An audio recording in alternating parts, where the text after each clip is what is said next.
Serwus, ja jestem Bernard Kokczyński, a to jest Po drugiej stronie lustra. W dzisiejszym odcinku przybliżę Państwu postać Otto Bradfisza, masowego mordercy, dowódcy Einsatzkommanda i szefa łódzkiego Gestapo. Człowieka, który na co dzień był sprawcą ludzkich dramatów. Co popchnęło Bradfisza w stronę NSDAP? Jakie zbrodnie ma on na swoim sumieniu? No i jakie konsekwencje spotkały go po wojnie? O tym wszystkim już teraz. Serdecznie zapraszam.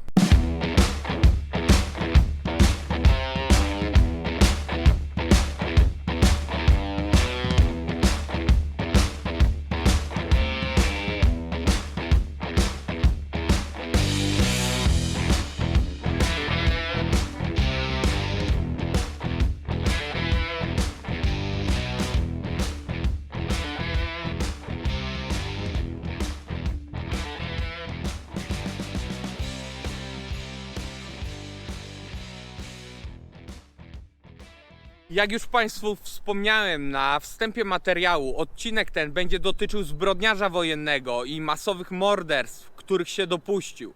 Ze względu na charakter mojego kanału opowiem Państwu o jego działalności na terenie województwa łódzkiego, ale również poruszę inne kwestie, takie jak choćby kwestia jego odpowiedzialności za egzekucję na froncie wschodnim. Pytanie, które mi dzisiaj towarzyszy, to dlaczego jeden człowiek w obliczu wojny, totalitaryzmu przyjmuje postawę szlachetną, stara się ratować ludzkie życie, a inny zamienia się w kata, mordercę na masową skalę. Dlatego przyjrzymy się bliżej życiu Otto Bradfisza. Być może uda się odnaleźć jakieś cechy lub doświadczenia, które wpłynęły na jego wysoką pozycję w III Rzeszy i zbrodniczą działalność. Podobnej próby portretu dokonał historyk Michał Trębacz. Znane są również badania socjologa Michaela Manna, który analizował biografię ludzi wysoko postawionych w III Rzeszy. Cel tego materiału jest czysto badawczy. W przyszłości planuję na kanale poddać podobnej analizie innych zbrodniarzy, którzy działali na terenie województwa łódzkiego. Być może uda się odkryć jakiś wspólny mianownik, jeśli chodzi o ich postawy, zbiór uniwersalnych cech, ale żadna trauma czy przykre doświadczenie życiowe nie usprawiedliwia ich czynów. I chciałbym, żeby to naprawdę dobrze wybrzmiało.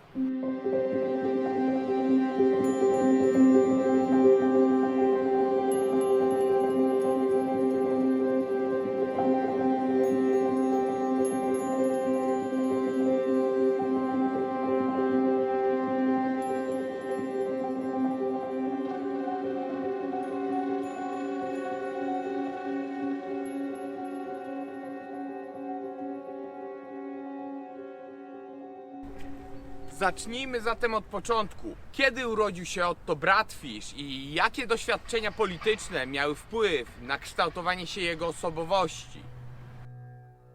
Otto Bradfisz urodził się w 1903 roku w Zweibrücken. Zweibrücken znajduje się w zachodnich Niemczech między Stuttgartem a granicą z Luksemburgiem. W wyniku traktatu wersalskiego rodzinne miasto Bradfiszów znalazło się poza granicami Republiki Weimarskiej. Mimo to rodzina się nie przeprowadziła. Należy też zwrócić uwagę, że Otto Bradfisz w 1918 roku ma 15 lat, zatem miał świadomość rozgrywającej się wokół niego wojny. Lata 1914-1924 to okres ogromnych niepokoi społecznych w Niemczech. Zubożenie społeczne, śmierć milionów mężczyzn na frontach I wojny światowej, radykalne bojówki zwalczające się wzajemnie na ulicach. Ten czas jest uznawany za jeden z powodów dojścia Hitlera do władzy, właśnie ze względu na olbrzymią traumę społeczną, jakiej doświadczyli wtedy Niemcy. Nie mogło to przejść bez echa w psychice dorastających w tamtym czasie młodych ludzi, których część, tak jak Bradfisz, dopuści się wielu bestialstw w wojnie, którą Niemcy rozpętają w 1939 roku.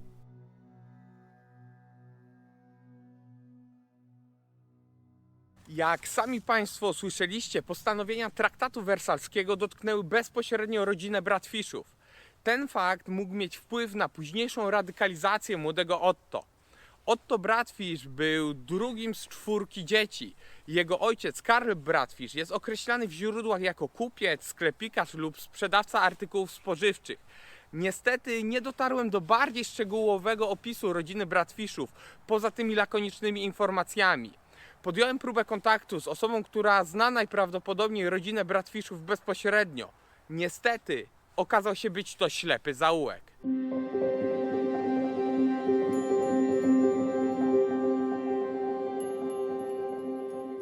Bratfisch studiuje ekonomię na niemieckich i austriackich uniwersytetach. W 1926 roku dochodzi do stopnia doktora.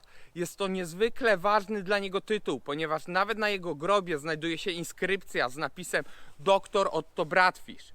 Warto zauważyć, że studiuje on w czasie, gdy nazizm zyskuje na popularności, ale nie jest jeszcze dominującą ideologią w Niemczech. Jest ambitny i inteligentny. Rozpoczyna kolejne studia, tym razem prawnicze, w celu poszerzenia swoich kompetencji zawodowych. W 1932 roku zdaje pierwszy państwowy egzamin prawniczy. W tym samym roku zawarł związek małżeński z Helem, z którego urodziło się 3 dzieci. Po odbyciu wymaganej praktyki zawodowej zdał drugi egzamin państwowy prawniczy w 1935 roku. Następnie rozpoczyna pracę jako asesor w rządzie Górnej Bawarii.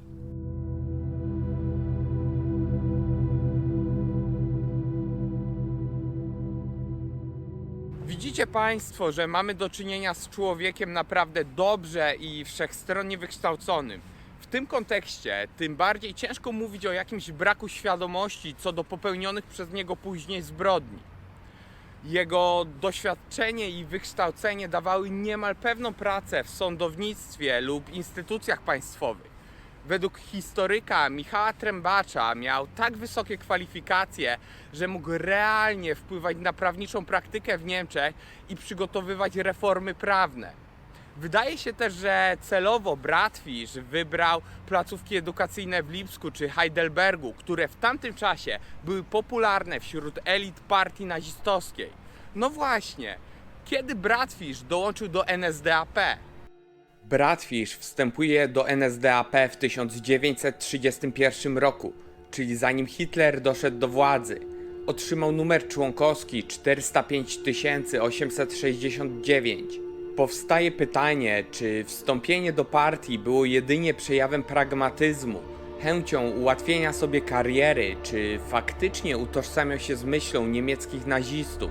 Aby odpowiedzieć na to pytanie, należy przytoczyć kolejny fakt z jego życia, ponieważ Bratfisch wstąpił także w szeregi SS i otrzymał numer członkowski 310 180. Christian Ingarow w swojej książce Wierzyć i niszczyć intelektualiści w machinie wojennej SS tak opisuje charakter przynależności do tej organizacji. Przynależność do NSDAP stanowi akt zaangażowania, a wstąpienie do SS wynika z przebytej uprzednio drogi w organizacjach nazistowskich. Zatem Bratfisch musiał mieć wewnętrzne przekonanie i wiarę w to, co robi, co jest spójne z poziomem zaangażowania i okrucieństwa, jaki reprezentował. Podczas swojej pracy dla władz Bawarii Bratfisch otrzymał propozycję od swojego znajomego wstąpienia do tajnej policji państwowej. Niestety źródła nie podają, kto był tym znajomym. Na jego osobistą prośbę 15 marca 1937 roku rozpoczął służbę policyjną. Objął wtedy stanowisko zastępcy naczelnika Urzędu Tajnej Policji Państwowej w Saarbrücken. Następnie w tym samym roku został powołany na kierownika gestapo w Neustadt an der Weinstraße, położonym 90 km od jego rodzinnej miejscowości, i pozostał na tym stanowisku nawet pomimo nominacji do Rady Rządowej w 1938 roku. Aż do wiosny 1941 roku, kiedy to został powołany na dowódcę operacyjnego Einsatzkommanda nr 8. Jakim był szefem gestapo podczas swojej służby w Neustadt an der Weinstraße? Był zaangażowany w swoją działalność. Pod jego rozkazami gestapo w Neustadt zajmowało się zwalczaniem przeciwników politycznych i osób niepożądanych w społeczeństwie według doktryny nazistowskiej. Wiadomo również, że Bratfisch miał swój udział w pogromie Żydów, który do historii przeszedł pod nazwą Noc Kryształowa. W Neustadt, podobnie jak w innych częściach kraju, sklepy żydowskie były plądrowane i dewastowane. Synagogi palono, dochodziło do pobić Żydów. W Neustadt znajdował się żydowski dom starców. Na skutek jego podpalenia zginęły 2 kobiety.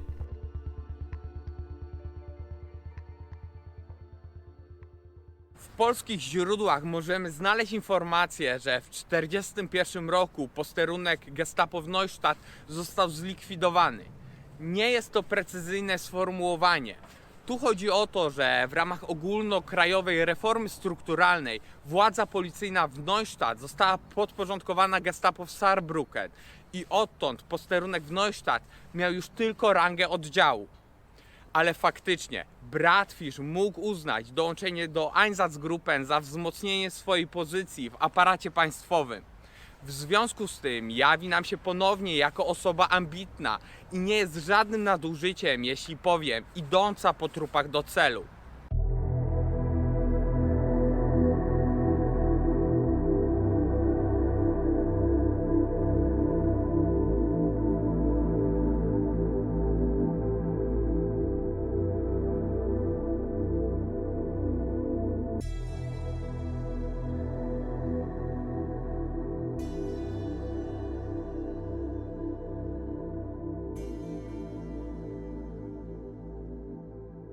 Jestem na ulicy Zelwerowicza 27. To właśnie tutaj, w willi za mną, w czasie okupacji Łodzi mieszkał Otto Bratfisch wraz z rodziną.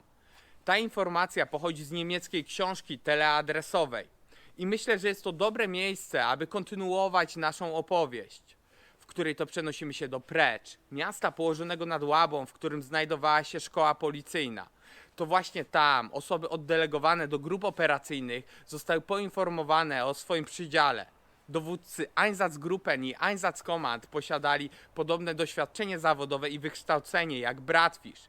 Były pośród nich osoby z wykształceniem prawniczym, lekarze, nauczyciele, był nawet jeden architekt. Bratfisch nie był jedyną osobą, która posiadała tytuł doktorski. Zanim jednak opowiem Państwu o jego działalności jako dowódcy Einsatzkommanda nr 8, konieczne jest przybliżenie historii Einsatzgruppen. Jakie cele przyświecały tym jednostkom? Gdzie weszły one do akcji po raz pierwszy? No i jak wyglądała ich działalność? Einsatzgruppen można przetłumaczyć jako grupy operacyjne. W literaturze często można spotkać się z określeniem lotne oddziały śmierci.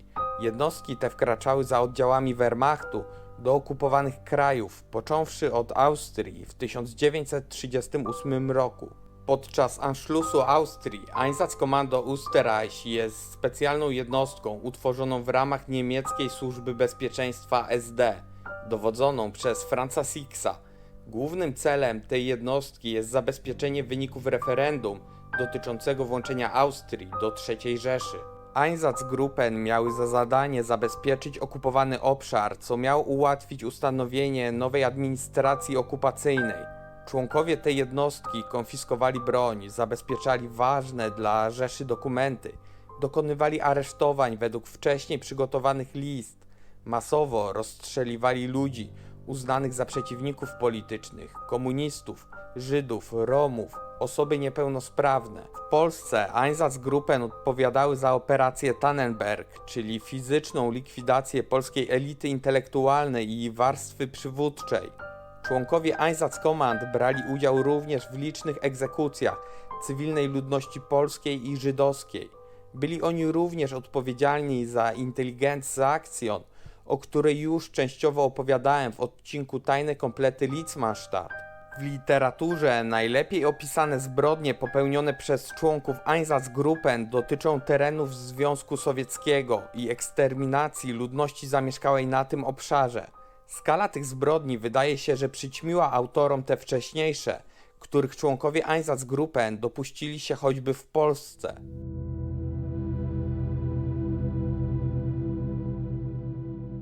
Dwudziestego 22 czerwca 1941 roku III Rzesza atakuje Rosję sowiecką.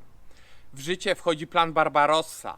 Otto Bratfisch jest częścią tej wielkiej operacji jako dowódca Einsatzkommanda nr 8 funkcjonującego w ramach Einsatzgruppen B. W tamtym czasie SS Sturmbannführer miał pod swoimi rozkazami grupę około 230 osób.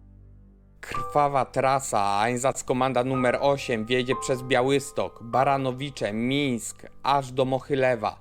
Każde z tych miast nosi piętno ludobójczej działalności podwładnych brat Fisza. Einsatzkommando nr 8 wykazało się dużym zaangażowaniem w mordowaniu Żydów, rosyjskich jeńców i ludności cywilnej. Należy też podkreślić, że według literatury przedmiotu były egzekucje, w których brat Fisz miał osobiście pociągać za spust. Miał on również osobiście zachęcać swoich podwładnych do podnoszenia statystyk morderstw. Zobaczcie Państwo sami, jak wyglądała eksterminacja ludności w wydaniu Einsatzgruppen. Materiał, który Państwu zaraz pokażę, pochodzi z Lipawy. Został on nakręcony na Łotwie.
Piętnastego sierpnia 1941 roku ludzie brat Fisza rozstrzelali około 100 cywili w Mińsku. Była to pokazowa egzekucja podczas wizytacji Heinricha Himmlera na jego osobiste życzenie, ponieważ jak twierdził później jego adiutant Karl Wolf, ten nigdy nie widział na własne oczy, jak się zabija człowieka. Ta egzekucja wstrząsnęła Himmlerem i wiele osób dopatruje się właśnie w tym doświadczeniu genezy rozwoju bardziej bezosobowych technik mordowania przez Niemców swoich ofiar, takich jak komory gazowe, choć według mnie było też wiele innych czynników, które o tym zadecydowały. Himmler po samej egzekucji wygłosił przemówienie. Ja jego fragment Państwu oczywiście tutaj przytoczę, ponieważ dobrze on oddaje stosunek jednej z najważniejszych osób w III Rzeszy do Żydów i innych ofiar Einsatzgruppen. Człowiek pierwotny wiedział, że koń jest dobry, ale robactwo jest złe, że pszenica jest dobra, ale robactwo jest złe. To, co jest użyteczne, ludzie nazywają dobrym, to, co jest szkodliwe, złym. Czyż robactwo, szczury i inne szkodniki nie mają swojego celu w życiu, do którego spełnienia dążą, ale my ludzie mamy prawo bronić się przed szkodnikami.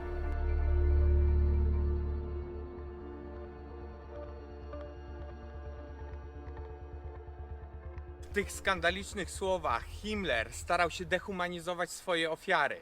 A co na to brat Fisz, który również odniósł się do pamiętnej egzekucji z udziałem Himmlera? Twierdził on, że wypytywał go przed egzekucją o to, kto poniesie odpowiedzialność za eksterminację ludności żydowskiej. Na co w odpowiedzi miał usłyszeć, że rozkazy pochodzą od samego Hitlera i rządu niemieckiego.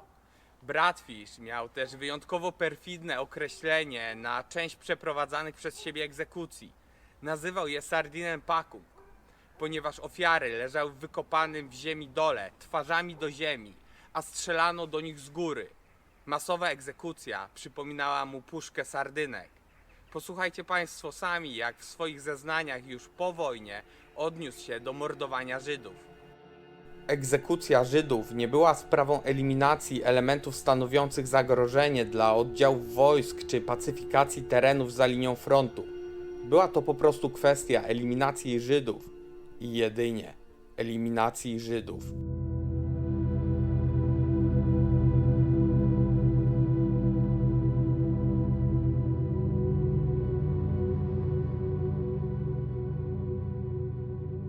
Od wiosny 1942 roku do stycznia 1945 roku Otto Bratfisch pełnił funkcję szefa łódzkiego Gestapo. Siedziba Gestapo w Łodzi znajdowała się w budynku za mną przy Alei Karola Arnsztada 7. Bratfisch na stanowisku szefa Gestapo zastąpił Roberta Szefego, który miał problemy z podporządkowaniem sobie administracji miasta. Jednym z celów nowego szefa Gestapo było zintensyfikowanie eksterminacji łódzkich Żydów. To właśnie za jego kadencji utworzono w Łodzi obóz dla nieletnich przy ulicy Przemysłowej, a także więzienie na Sikawie. Posłuchajcie Państwo, jak wspomina ten czas Antoni Kut, więziony i torturowany przez łódzkie Gestapo w 1943 roku. Antoni Kut, osadzony w więzieniu przy ulicy Sterlinga w Łodzi. Wywołanie na przesłuchanie miało miejsce 2 razy dziennie. Mnie samego przesłuchiwał gestapowiec o nazwisku Kondritz. Ponieważ nie chciałem się przyznać do stawianych mi zarzutów, zazwyczaj wiązał mi ręce kajdankami, przekładał za kolano, a następnie między ręce a nogi wkładał 50-centymetrowy gruby kij. W ten sposób zwijał mnie w kłębek i całkowicie unieruchamiał. Leżącego w ten sposób na ziemi bił mnie czworokątną grubą laską i kazał głośno liczyć wymierzane ciosy. Zwykle po odliczeniu do 15 twierdził, że nie umiem liczyć i polecał liczyć od początku. W trakcie jednego przesłuchania wymierzył mi aż 60 ciosów. W rezultacie nie byłem w stanie wyjść samodzielnie z samochodu, z którego po dowiezieniu do więzienia wyrzucono mnie na ziemię. Kiedy w trakcie tortur krzyczałem, nakładał mi na głowę maskę gazową z I wojny światowej. Te metody, jak również fakt, że na usługach Gestapo były wszystkie formacje niemieckiej policji, okupacyjna administracja miasta, okupacyjna administracja samorządowa i cały lokalny aparat partyjny sprawiły, że nieliczna obsada łódzkiego Gestapo, przeciętnie 300 funkcjonariuszy, mogła panować nad miastem mającym 500 000 mieszkańców. To właśnie taką władzę skupił w swoich rękach Otto Bratfisch.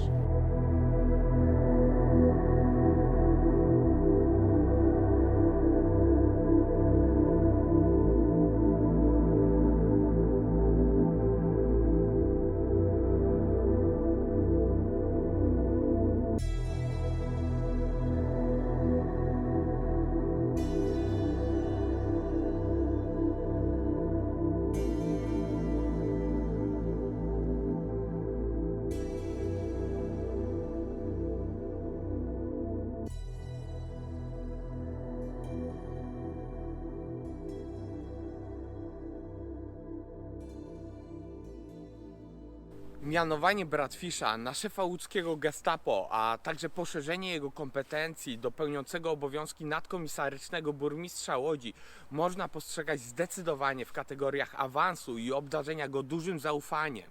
Był on osobą zdolną do wykonania najbardziej radykalnych rozkazów. Historyk i muzealnik Wojciech Źródlak tak odniósł się do odpowiedzialności Bratfischa w kontekście łódzkiego getta. Był odpowiedzialny za wywozy do obozu w Chełmie nad Nerem więźniów Litzmannstadt Getto, także za mordowanie członków ruchu oporu za tak zwaną Wielką Szperę.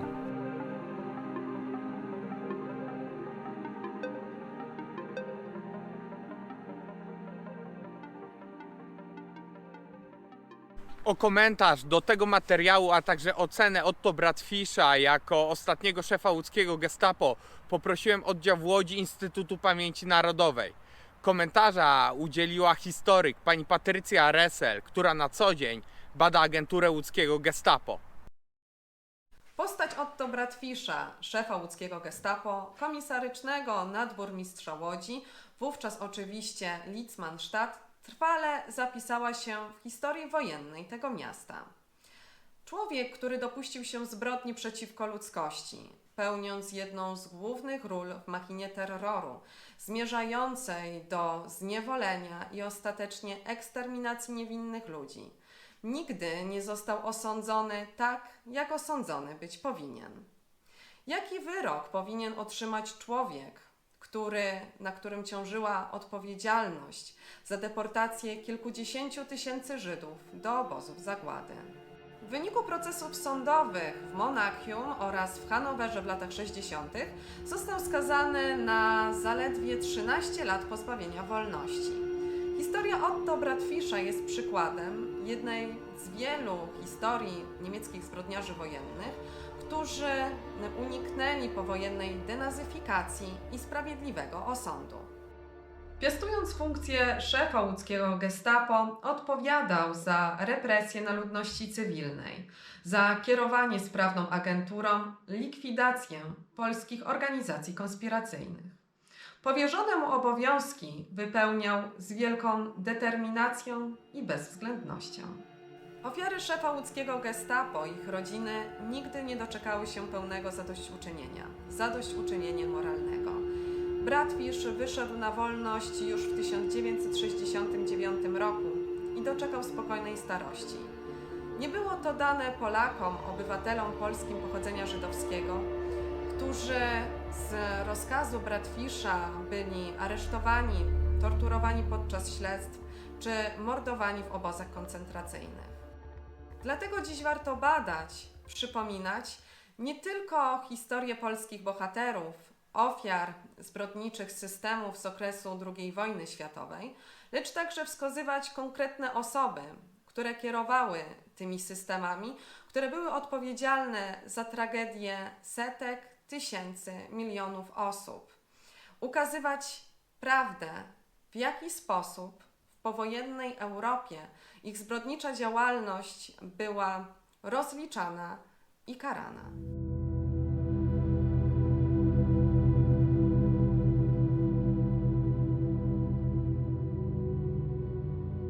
Na początku 1945 roku Bratfisch ewakuował się z Łodzi w związku ze zbliżającym się frontem. Jego najmłodsza córka, urodzona w Łodzi, zmarła w wyniku trudów doznanych podczas ucieczki przed Rosjanami.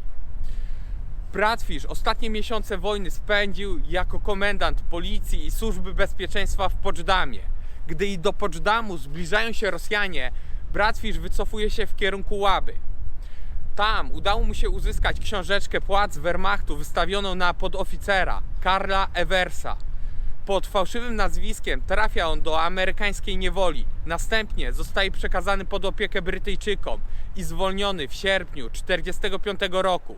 Jakie były jego dalsze powojenne losy? Po wojnie Bratfisch pracował pod nazwiskiem Karl Evers. Używał fałszywego nazwiska do 1953 roku. Najpierw był zatrudniony w rolnictwie, a następnie w górnictwie. Kiedy w końcu wrócił do swojego prawdziwego nazwiska, udało mu się znaleźć pracę jako agent ubezpieczeniowy. Stosunek pracy zakończył się tymczasowym aresztowaniem Bratfischa, które nastąpiło 21 kwietnia 1958 roku. Od tego czasu oskarżony przebywał w areszcie.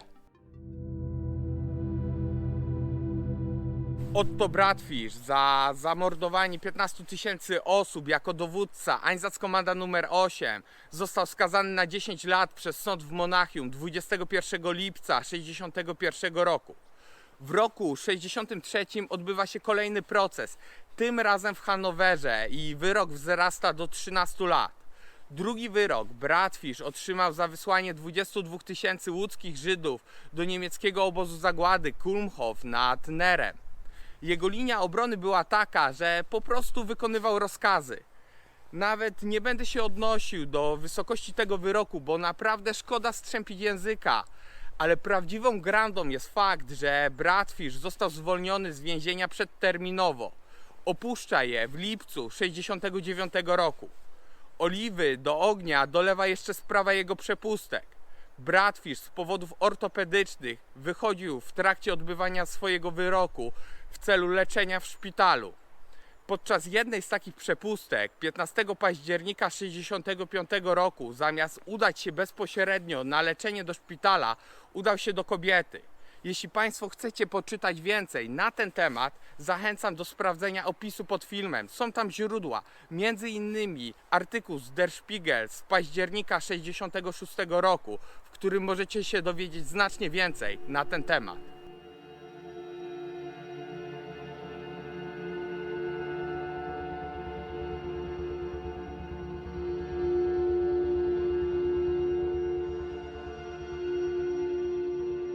Celem tego materiału było przyjrzenie się z bliska zbrodniarzowi.